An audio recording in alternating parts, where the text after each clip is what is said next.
Professor B.N. Hazarika, sir. Guest of honor, Dr. Madan Mohan, Advisor DBT APCST, learned faculty members, staff of the college, dear students, representatives of press, media, ladies and gentlemen. First of all, I would like to thank the Dean College of Horticulture and Forestry for giving me this opportunity to address on the occasion of 22nd Foundation Day of this college. On this very occasion, I congratulate each and everyone who has helped in nurturing this temple of learning. Ladies and gentlemen, I am proud to say that Indian agriculture continues to be a vital part of country's economy. Not just that, it constitutes about 50% of the employment. In fact, primary sector continues to constitute 50% of the employment of the country. Indian agriculture has achieved self-sufficiency and today takes pride in not only meeting the needs of our population but also playing a major role in agricultural trade. You are all aware that the most prominent cultivation practices in these hill states are shifting cultivation, which is also known as slash and burn agriculture, terrace cultivation, and also wetland cultivation. The maximum effect due to shifting cultivation has been in Nagaland, followed by Arunachal Pradesh, Manipur, Mizoram, and Meghalaya. Shifting cultivation faces severe criticism due to the environmental externalities that it causes and its low productivity. In fact, when I was preparing about UPSC, we used to have specific questions on why slash and burn agriculture is not a suitable method of agriculture and should be avoided at all costs. But the reason it continues to exist is because it continues to provide livelihood support to so many households in the northeastern region. In fact, the northeastern region is called the land of shifting cultivators or Jumias. ICAR Research Complex, Barapani, and its regional centers in different states, Central Agricultural University, and number of other organizations engaged in agricultural research have tried their best to give better alternatives through several integrated models and approaches. First of all, I would like to congratulate the college for being for getting the first position in Krishi Vigyan Kendra. Krishi Vigyan Kendra, soil health cards, mobile soil health testing laboratories, and all these other normal new generation techniques wherein the farmers are given messages about the weather updates or the best pesticides or insecticides available. All these have gone in a long way in improving the agriculture. But we should not forget the traditional agriculture that exists in Arunachal, like in Zero. We have even got a GI tag where there is a culture of growing rice and at the same time pisciculture. Small fishes are grown along with the rice. Now this is a beautiful traditional knowledge which is so sustainable for the environment also. So we should focus on these techniques of agriculture wherein we are also protecting the environment and they are sustainable in the long run. Even in Mizoram, there is the use of bamboos for irrigation, which is a traditional method and which is known to be very successful across the country. In Arunachal Pradesh, apart from production of tropical and subtropical fruits, the state has a very favorable soil for the production of temperate fruits. And as you all know already that the area under temperate fruit cultivation is very paltry in the country. In this context, we are lucky enough that we have substantial production of temperate fruits. Fruits like peach, plum, apricot, apple, pear, kiwi are grown in small scale, but the future is bright and there is great scope for expansion of area under temperate fruits. Recently, our Honorable Minister of Law and Justice, Shri Kiran Rijiju sir, has inaugurated the Arunachal kiwi fruits in Delhi and they are doing very well. In fact, my friends from Delhi called me and told me that they ate kiwi fruits of Zero which are being marketed in Delhi and they were so good. So we have a huge untapped potential in terms of our fruits. I myself have tasted the peaches and plums and kiwis and they are the best I've had in the country. So we should really focus on these temperate fruits. And not just this, I think there is also scope for orchid farming and in fact, as a country, we export a lot of orchids and they give us huge profits. So I think we could also, like look into that, like how can we scale up the production, how can we market it, and how can we export it. That should be our priority area.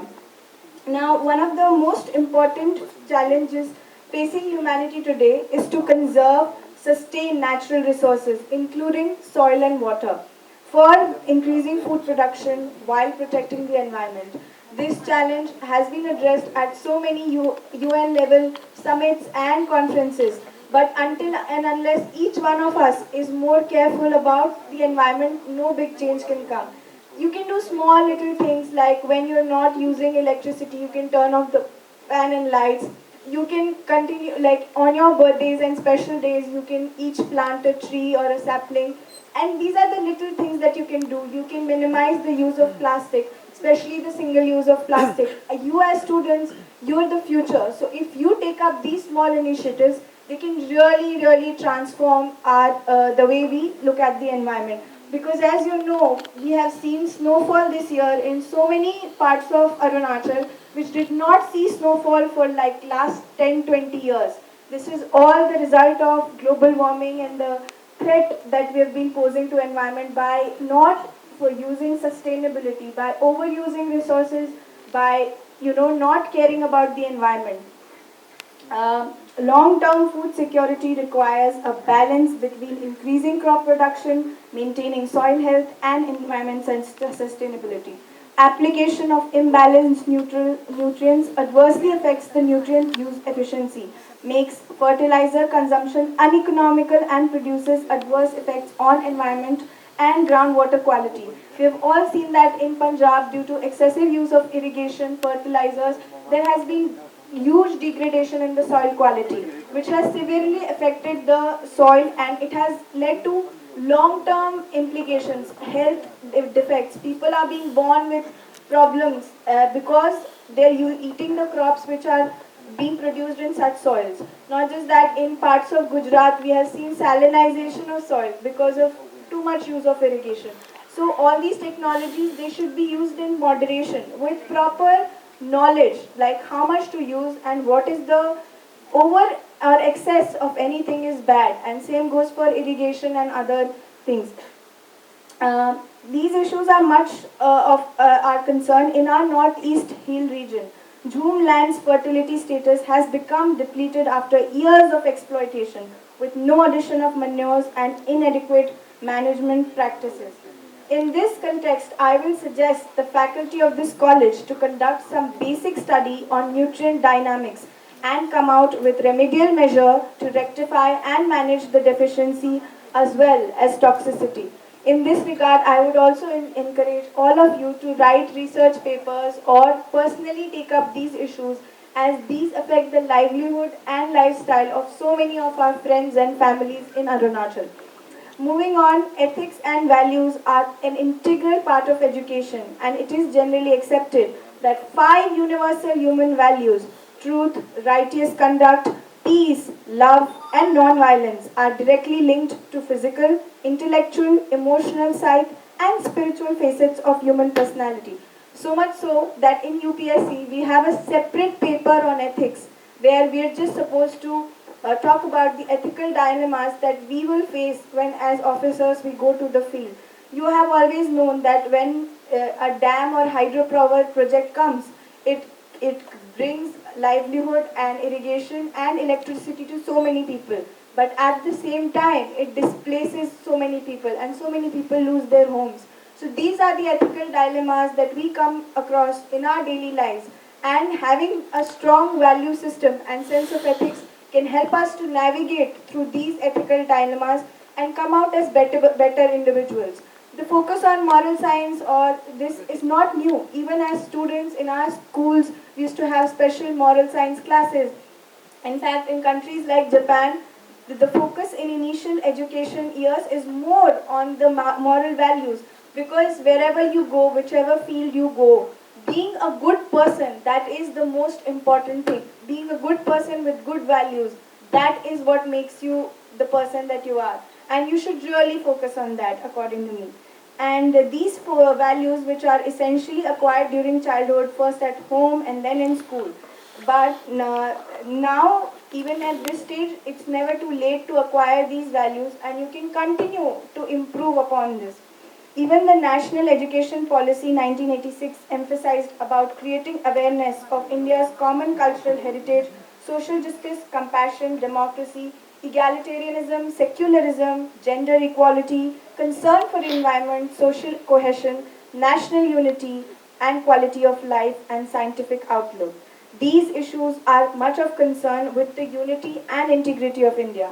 I am proud to say that Central Agricultural University has set an example for rest of the institutions of the country, where students from all 7 states of the region and from other parts of the country seek admission and enjoy rich academic flavor and diversity. Further, ethics and values are most binding things in life, and people should respect them and inculcate in their habits. Um, Now, I would like to talk about something very personal. When I come to any college or educational institution, it makes me very nostalgic. I go back to my college days where I was sitting where you are and dreaming big about my future, about planning on what I want to do. I think as students, it's very important that you dream big. Dream as big as you can. It could be anything. It could be anything that is important to you.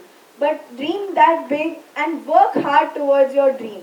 I will tell you one thing, that there is no substitute for hard work.